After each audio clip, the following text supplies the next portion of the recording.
Director, thank you for appearing. Thank you for the extraordinary job that you're doing. Please convey our thanks to the men and women at the Bureau for their incredible work. I've worked with them since I was an assistant U.S. attorney more than 30 years ago. Let me start with a threshold question I'm curious about. When I applied to be an assistant U.S. attorney, I had to go through a background check. Do candidates for the FBI have to go through background checks? Yes. Would someone with dozens of felony convictions survive a background check for the Bureau? No. So they would never be hired by the Bureau? No. Well, clearly the Bureau has, you don't have to comment on this, I know you won't, but clearly the Bureau has higher standards for their hiring than one of America's great political parties. Let me turn to the events of the tragic shooting. Have you been able to gain access to the shooter's electronic communications, social media, and with the caveats that you mentioned that the investigation is still early, have you been able to make any deductions or are there any indications of the shooter's motivation from those electronic holdings? So in terms of our ability to access it, we have been able to get into and exploit a number of electronic devices, digital devices, but not all of them yet. And then within his various accounts, we've been able to get access to some of them, but some of them we're still waiting on. Some of them we may never get access to because of the encryption issue that it presents an increasingly vexing barrier for law enforcement, not just the FBI, but for law enforcement all over the country. But we're still drilling into that. We have some information. Some places we've been able to look, some places we will be able to look, some places we may never be able to see, no matter how good our legal process is. But that's what we're looking at right now. In terms of what we've been able to find so far, a lot of the usual repositories of information have not yielded anything notable in terms of motive or like ideology.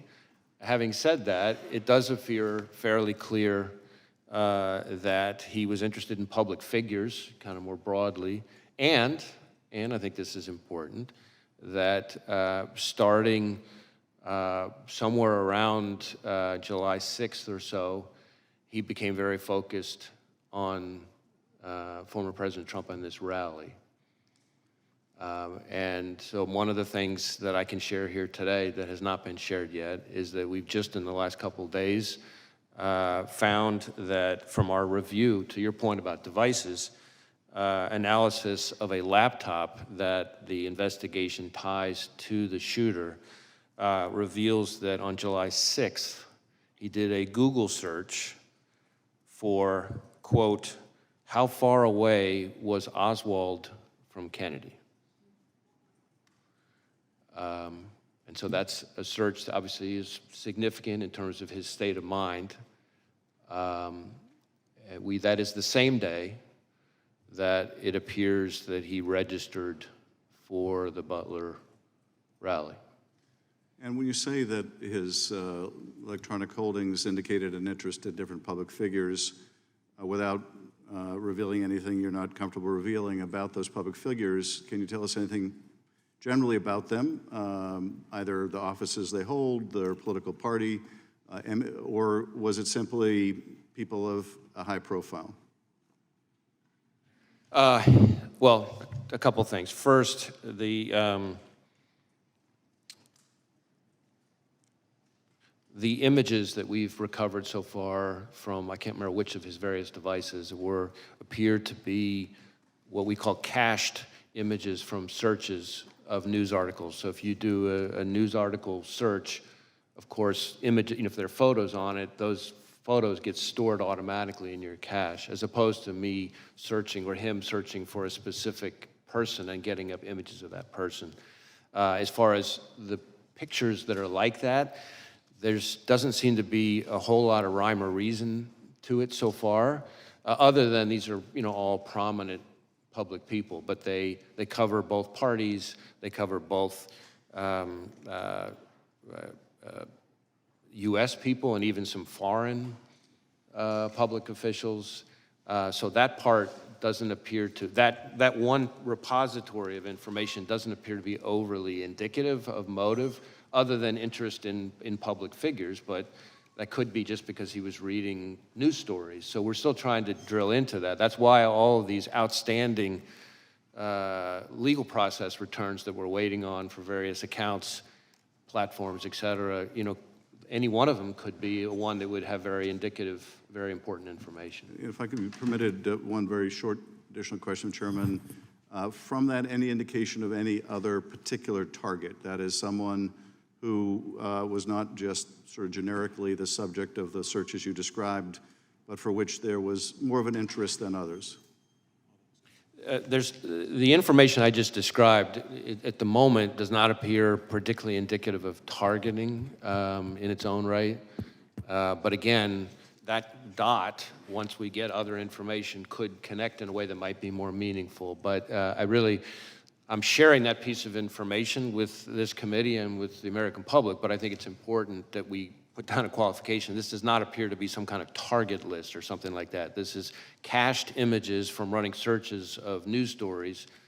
And again, there's nothing at the moment, there's no pattern from that particular piece of information that is overly remarkable so far.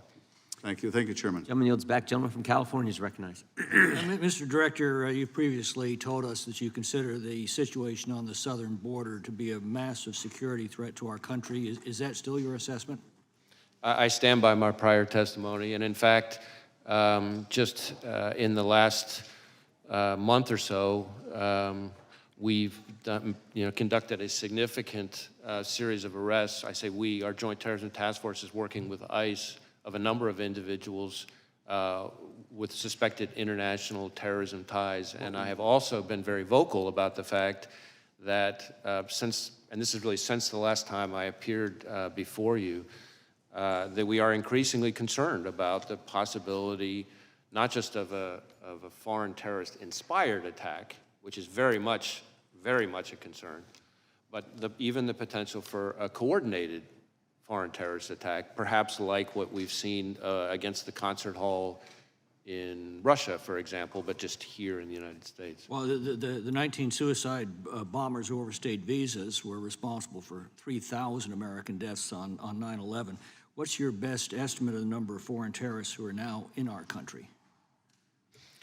I don't know that I could give you that number. What I can tell you is we have lots of foreign terrorism-related investigations, but that doesn't mean that all of them came in, illegally or anything like that. It seems to me that the simplest act of terrorism would be for dozens of guerrillas to attack low-security, high-density venues, for example, Friday night high school football games all across the country at the same hour with bombs and automatic weapons. That would produce thousands of casualties from coast to coast in a matter of minutes.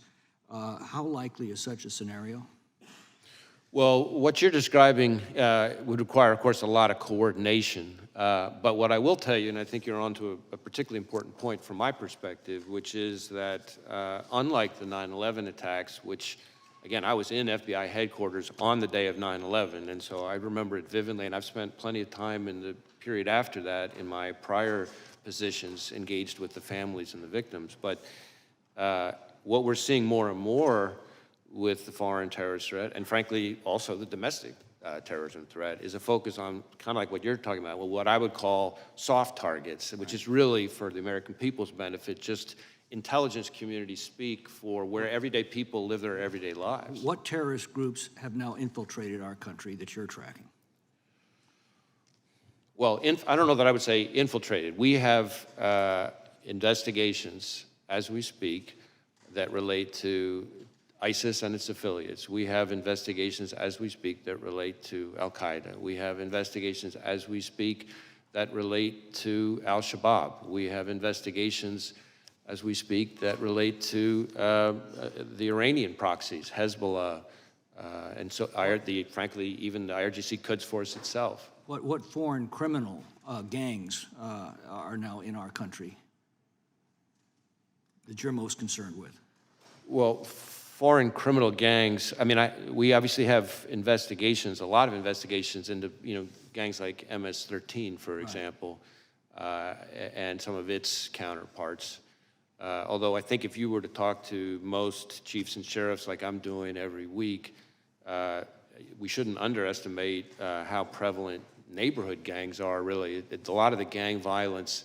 I'm concerned about those that we've allowed in through the southern border and what threat they are now posing.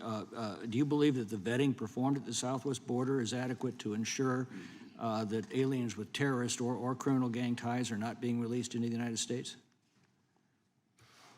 Well, it's not really for me to speak to the vetting. What I would tell you is that You have to deal with it once they're released in the United States. And one of the concerns that I have, which I touched on briefly in my opening, is there's been a lot of focus on the number of known or suspected terrorists encountered at the border, and that number has increased over the last 5 or 6 years, and that should be of concern.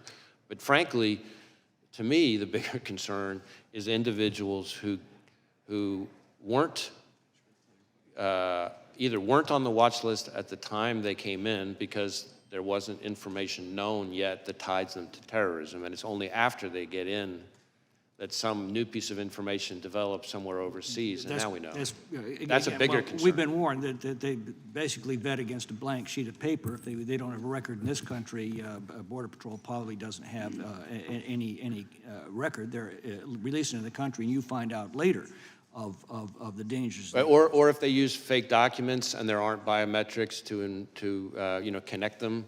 Sometimes there are people who come in who, because of the nature of the threat information that puts somebody on the watch list, there wasn't, fingerprints from the person at the time, because not every piece of intelligence comes with fingerprints. So then the guy comes in using fake ID, and of course, there's no reason to connect them. And of course, the 2 million gotaways you know absolutely nothing about. Exactly. Well, I don't know about absolutely nothing, because we may come across them in other things. I mean, one of the key parts of our collective defense here is that we work with 800,000 sworn law enforcement across the country, and we train them on the right questions to ask and things like that, so that we can build in additional eyes and ears if they, do a traffic stop or whatever happens to be. We run a greater chance of leveraging all that to pick up people who may have slipped through the cracks.